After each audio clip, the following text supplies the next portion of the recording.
There he is again. Does he really think anyone cares about that old plane? Muttered a young recruit at the guard post with a mocking grin. Under the dim light from the Arizona Air Base, George slowly moved a cloth over the fuselage of the old Republic F-105 Thunder Chief. The metal gleamed under his careful strokes. They had no idea, but they were about to find out that the man they mocked was a living legend, and that discovery would change their lives forever. Let's dive into this story.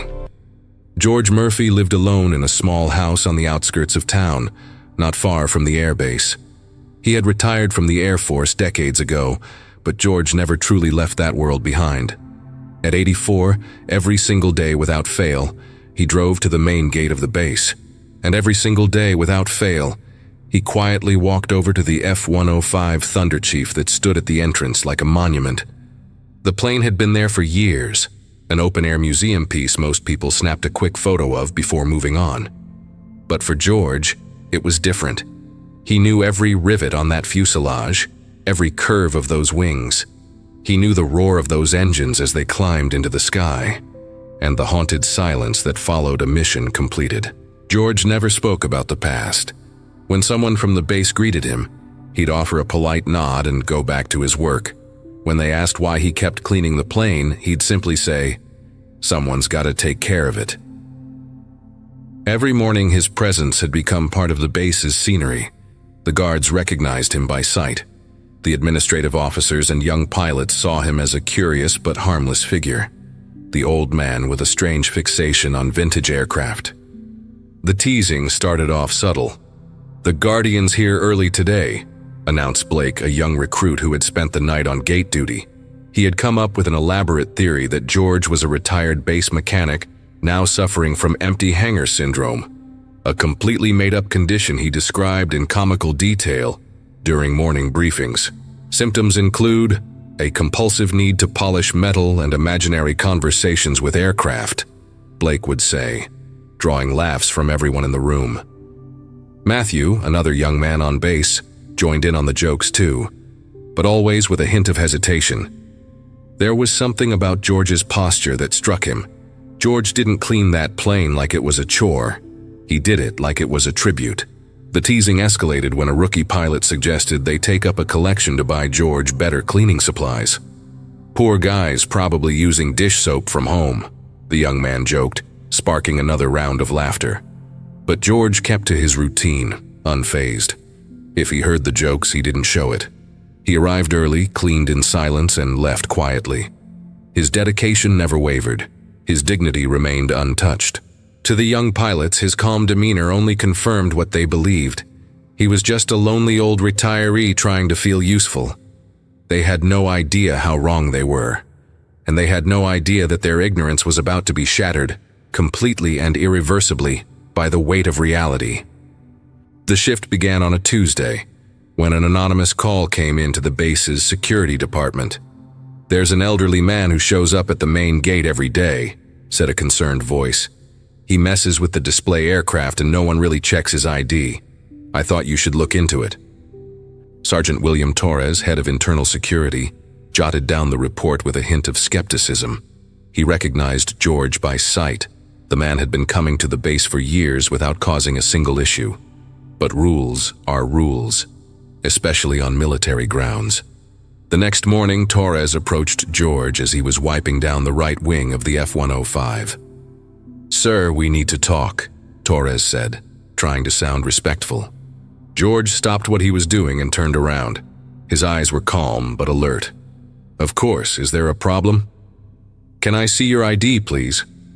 George wiped his hands on the cloth and pulled a worn wallet from his back pocket. He handed over a retired Air Force ID card, listing the basics: name, date of birth, years of service. 32 years of service, Torres read aloud. "Everything seems to be in order, Mr. Murphy, but I'll need to ask you a few more questions. Standard procedure." George nodded. "I understand. Why do you come here every day? What's your particular interest in this aircraft?" George looked at the F-105, then back at Torres. "I just like to keep it in good shape." Torres jotted down a few notes. The answer surprised him. but there was nothing suspicious about it. Plenty of veterans visited military bases out of nostalgia. You need special authorization to interact with display equipment, Mr. Murphy. I'm going to have to ask you to stop cleaning the plane until we can process the proper clearance. George stayed quiet for a long moment. His eyes drifted back to the aircraft, and Torres noticed something he couldn't quite describe. A deep sadness, like someone being forced to let go of something important. "Of course," George finally said. "I understand." He folded the cloth carefully, packed his cleaning supplies into a small bag, and walked toward his car.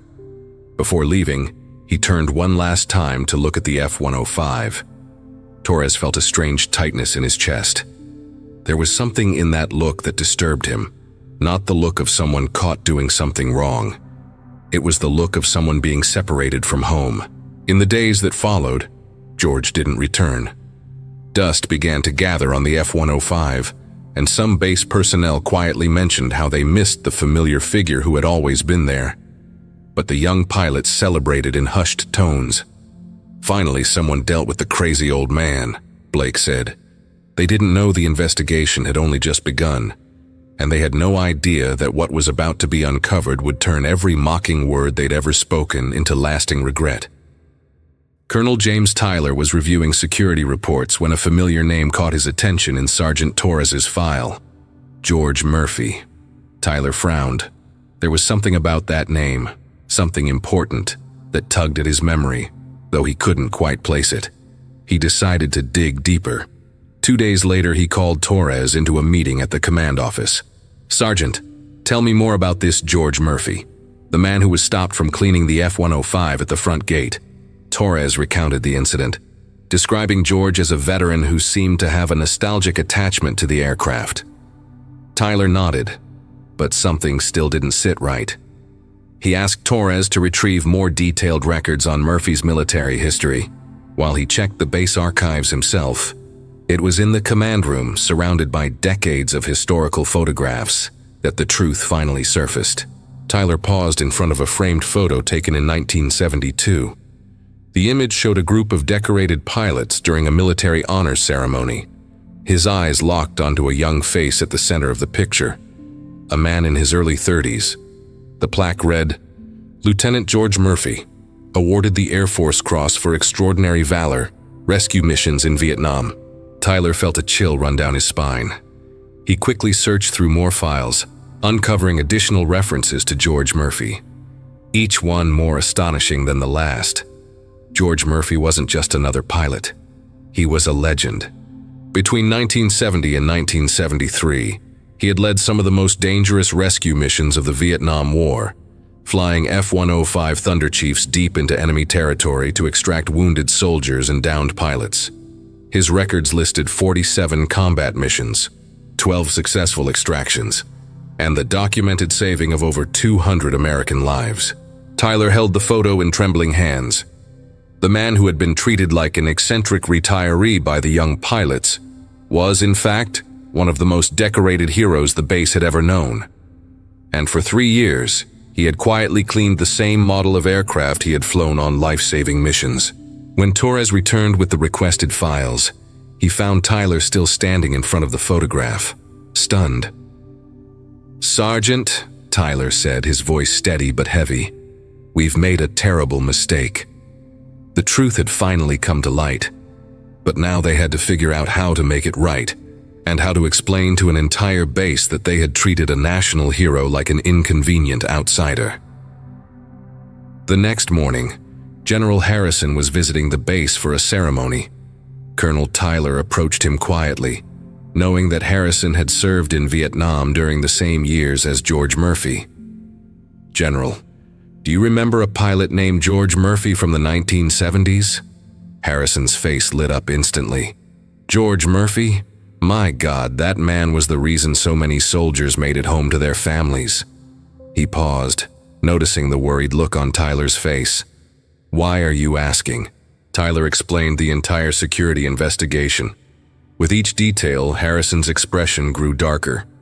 "You're telling me," Harrison said slowly, "that George Murphy was treated like a security threat at this base? Where is he now?" We don't know. He hasn't come back since we told him to stay away." The general stood in silence, trying to process the information. He walked over to the window and stared out at the dusty F-105 standing at the base entrance. "Colonel Tyler, you disrespected him. That's unacceptable. Fix this immediately." Tyler picked up the phone and called the information office. "I need the home address of George Murphy, retired Air Force, right now." An hour later, Harrison and Tyler stood at the doorstep of George's small house. The general knocked on the door himself. George opened it, and the moment he saw the uniform, he instinctively straightened his posture. His eyes widened as he recognized the face. "General Harrison?" "Hello, George. May I come in?" The two men embraced, two veterans reunited after decades. Harrison looked around the modest home, noticing the deliberate simplicity. There were no medals on display, no signs of the man's decorated past. "George, I owe you an apology on behalf of the entire Air Force." Then Harrison explained what had happened, how George had been treated, how his identity had been overlooked. George listened silently. He showed no anger, no bitterness. When Harrison finished, he simply said, "They didn't know, General. You can't blame people for what they didn't know. But you knew you were being mocked by recruits. You were told to stay off base by Sergeant Torres, and you never said a word. Never told anyone who you were. Why?" George gave a faint, sad smile. "What for? My time has passed. Those boys, they're the future of the Air Force. If they thought I was just an old man who liked to clean planes, then that's who I was." Harrison shook his head, once again struck by the humility of the man who had once risked everything to save the lives of strangers. "George, I want you to come with me to the base. There are people who need to hear the truth." Because that general knew something important.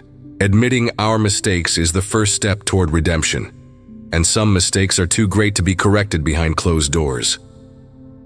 Word spread through the base like wildfire. Within 2 hours, everyone knew. The man who had been cleaning the F-105 wasn't just a retired airman. He was retired Major George Murphy, a decorated hero, a legendary pilot. The young airmen who had mocked him were devastated. Blake spent the entire afternoon in silence, replaying every cruel joke he had made. When George arrived at the base accompanied by General Harrison, a crowd had already gathered near the F-105. Officers, soldiers, staff, everyone wanted to see the man they were now hearing incredible stories about. Harrison raised a hand, asking for quiet, then addressed the crowd. "This is Major George Murphy," he announced. "Between 1970 and 1973, he saved over 200 American lives, flying F-105 Thunder Chiefs on rescue missions in Vietnam. He was awarded the Air Force Cross for extraordinary heroism in combat." A wave of admiration swept through the crowd. George stood quietly, visibly uncomfortable with the attention. "For 3 years," Harrison continued, "Major Murphy cared for this aircraft, the very same model he flew in battle, without ever mentioning his past or seeking recognition. He did it out of love and respect for those who served. Major Murphy is one of the greatest heroes this base has ever known." Blake, who had started the cruel jokes, stepped forward. "Major Murphy," he said, his voice tight with emotion. We want to apologize. Our actions were inexcusable." George looked at the young men, Blake and Matthew both standing with deep shame in their eyes. "You'll become honorable soldiers," George said. "You made a mistake, but your character is showing now, in how you choose to face it." Matthew took a step forward. "Major, we'd like to do something to show our respect. If you'll allow it, we want to start a tradition here on base. Every day, a different service member will care for this F-105, in your honor, and in honor of every veteran who served before us." George stood silently for a moment, studying the young faces before him. Then he gave a genuine smile, warm and full of joy. "I accept." 6 months later, the Air Force Base inaugurated the Major George Murphy Memorial.